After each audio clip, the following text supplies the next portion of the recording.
মই বেলেগ কথা নাজানো এজন অসুস্থ মানুহে স্কুবা ডাইভিং কৰিব নোৱাৰে যি মানুহে স্কুবা ডাইভিংলৈ জুবিন দাক নিছিলে তেওঁ অসমৰ মানুহৰ আগত আহি কবহি লাগিব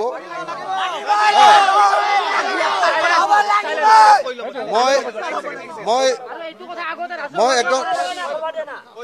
মই স্পষ্টকৈ কৈছো আমাক কোনো নৰ্থ ইষ্ট ফেষ্টিভেল আমাক সিংগাপুৰত পাতিব নালাগে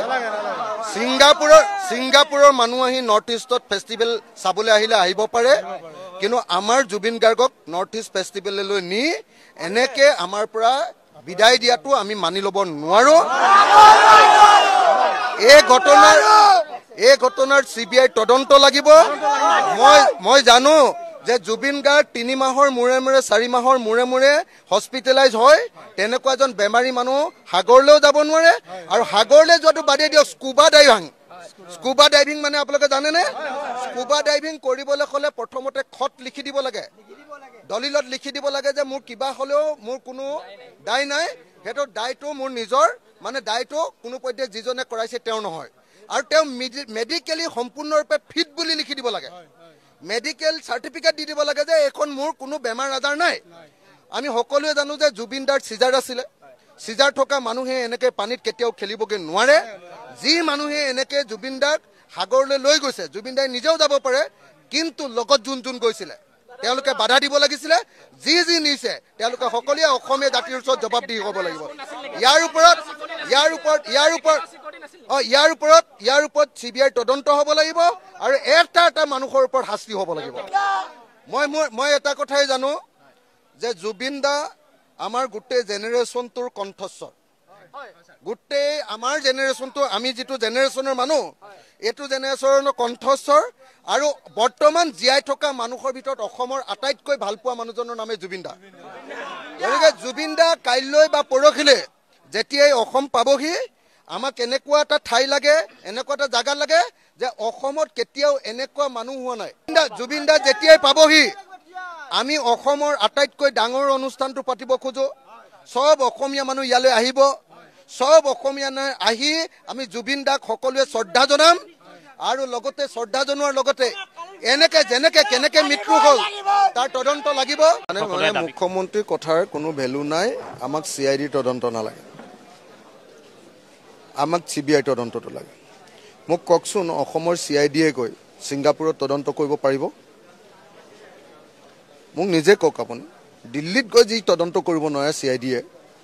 বেলেগ ৰাজ্য এখনত ভালকে তদন্ত কৰিব নোৱাৰে তেওঁ গৈ বিদেশত সিংগাপুৰত কি তদন্ত কৰিব পাৰিব নেকি CIDয়ে তদন্ত কৰিবলৈ হ'লে ভাৰতবৰ্ষৰ সৰ্বোচ্চ তদন্তকাৰী সংস্থা CBIক দিব লাগিব CBI ইণ্টাৰনেশ্যনেল এজেন্সিবিলাকৰ লগত কথা পাতি তদন্তটো আগবঢ়াব লাগিব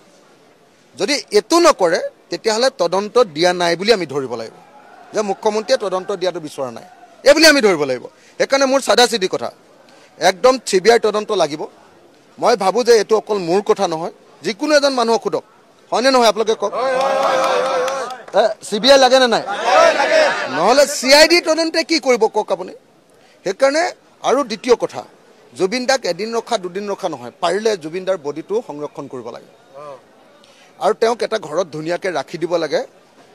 যাতে জুবিন দাৰ গানবিলাকে নহয় জুবিন দা অসমীয়া জাতিৰ আটাইতকৈ স্পষ্টবাদী মানুহ আপুনি অসমত কোনোবা ওপেনলি মই লগুন ছিঙি দিলো বুলি ক'ব পৰা মানুহ আছে নেকি বৰ্ণবাদী চিন্তাক চ্যালেঞ্জ কৰিব পৰা মানুহ আছে নেকি এই মোৰ জাতি নাই বুলি ক'ব পৰা মানুহ আছে নেকি মোৰ ধৰ্ম নাই বুলি ক'ব পৰা মানুহ আছে নেকি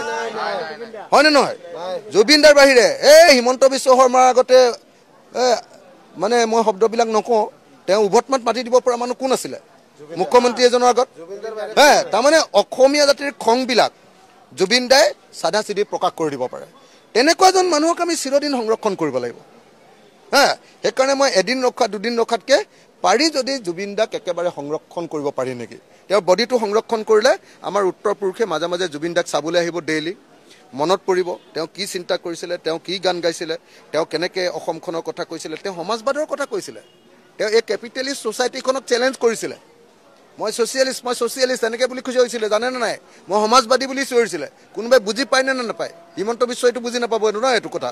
গতিকে তেওঁতো সোনকালে ক্ৰিমেশ্যন হৈ গ'লে ভাল পাব কিন্তু আমাক জুবিন দাৰ বডিটো সংৰক্ষণ লাগে যাতে অসমীয়া জাতিয়ে ভৱিষ্যতৰ অসমখন কেনেকৈ বনাব লাগে তাৰ কাৰণে জুবিনদাৰ পৰা অলপ অলপ উৎসাহ পাই থাকে।